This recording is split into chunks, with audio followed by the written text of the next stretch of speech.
येणाऱ्या पावसाच्या संदर्भातली मोठी बातमी। आज राज्यामधल्या अनेक ठिकाणी मुसळधार पाऊस कोसळण्याचा अंदाज हवामान खात्याने व्यक्त केलाय। यासोबतच येत्या काही दिवसांमध्ये राज्यभरामध्ये पावसाचा जोर वाढण्याचाही अंदाज आहे। शनिवारी संध्याकाळपासून राज्याच्या बहुतांश भागामध्ये मुसळधार पावसाने हजेरी लावलेली आहे। हवामान खात्याने संपूर्ण कोकण किनारपट्टीला सावधानतेचा इशारा दिलाय। मुंबई शहर आणि उपनगरांमध्ये पुढील 48 तास गडगडाटासह मुसळधार ते अतिमुसळधार पाऊस सुरू राहणार असल्याचा अंदाज वर्तवण्यात आला। यासोबतच ठाणे, रायगड आणि पालघर जिल्ह्यांना येलो अलर्ट सुद्धा जारी करण्यात आलाय।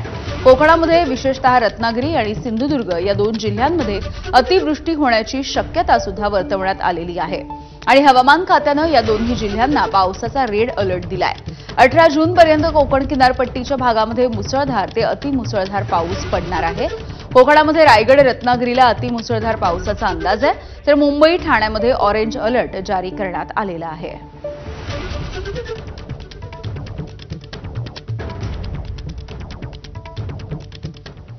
सध्या कोकणामध्ये जोरदार पाऊस सुरू आहे आणि रायगडला पावसाने चांगलंच झोडपूनही काढलंय। रत्नागिरी, रायगड या दोन्ही जिल्ह्यांमध्ये सध्या तुफान पाऊस बरसतोय। माणगावमधल्या अनेक भागामध्ये ढगफुटीसारखा पाऊस झालेला आहे। गोरेगाव जवळच्या नागावमध्ये घरांमध्ये पाणी साचलंय। लोणेरे भागामध्ये सुद्धा मोठ्या प्रमाणावरती पाऊस झालाय। तिकडे गुहागरमधल्या पालशेतमध्ये नदीला पूर आलाय, त्यामुळे आजूबाजूच्या घरांमध्ये या पुराचं पाणी शिरलंय।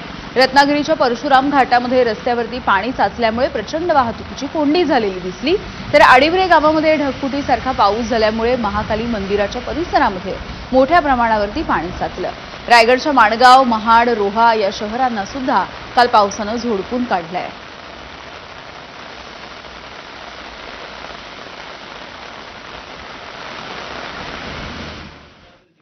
तर कल्याणमध्ये सुद्धा काल मुसळधार पाऊस झालेला आहे आणि या मुसळधार पावसामुळे पश्चिम छत्रपती शिवाजी महाराज चौकामधले रस्ते हे जलमय झालेले दिसून आले।